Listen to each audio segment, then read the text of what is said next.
Step 20. On Bodily Vigil, and how to use it to attain spiritual vigil, and how to practice it.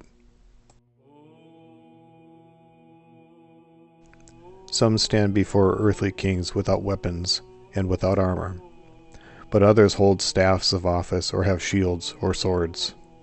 The former are vastly superior to the latter, for they are usually personal relations of the king and members of the royal household. So it is with earthly kings.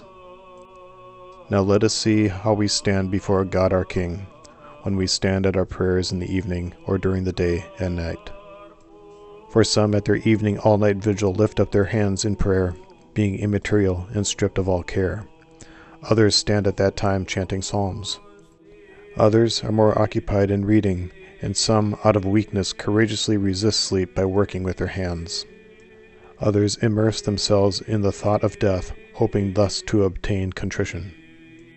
And of all of these, the first and last persevere in all-night vigil for the love of God. The second do what befits a monk, while the third go the lowest way. Yet God accepts and values the offerings of each according to their intention and power. A vigilant eye makes the mind pure, but much sleep hardens the soul. A vigilant monk is a foe to fornication, but a sleepy one is its mate. Vigil is the quenching of lust, deliverance from dream phantoms, a tearful eye, a softened heart, the guarding of thoughts, the smelting furnace of food, the subduing of passions, the taming of spirits, the chastisement of the tongue, the banishment of fantasies. A vigilant monk is a fisher of thoughts, and in the serenity of the night he can easily observe and catch them. The God-loving monk, when the trumpet sounds for prayer, says, "Good, good." The lazy one says, "Woe, alas." The preparing of the table exposes gluttons, but the work of prayer exposes lovers of God. The former skip on seeing the table, but the latter scowl. Long sleep produces forgetfulness, but vigil purifies the memory. The farmer's wealth is gathered on the threshing floor and in the winepress, but the wealth and knowledge of monks is gathered during the evenings and the night hours while standing at prayer and engaged in spiritual activity.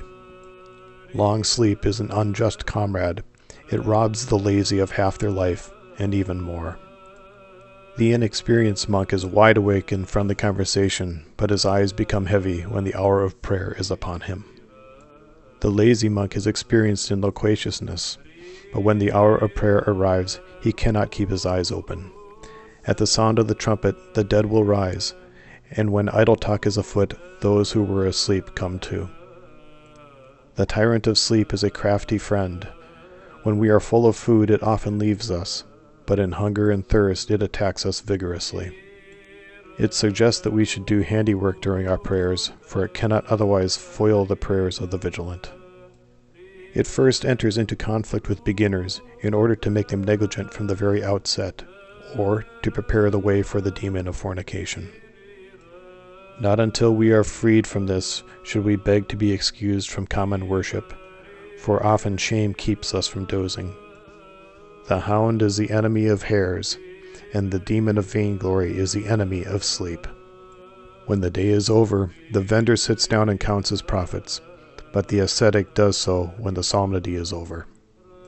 When prayer is finished, wait soberly, and you will see that swarms of demons, as if challenged by us, will try to invade us after prayer with absurd fantasies. Sit and watch, and you will see those who are in the habit of snatching away the first fruits of the soul. It may happen that continuous meditation on passages of the Psalms is prolonged into the hour of sleep, and it may happen that the demons put these passages into our mind in order to lead us to pride. I would not have mentioned a third case had someone not forced me to do so. The soul which has spent all day unceasingly engaged with the word of the Lord will love to be occupied with it in sleep too. For this second grace is, in a special sense, a reward for the first and helps us to avoid falls and fantasies. This is the 20th step. He who has mounted it has received light in his heart.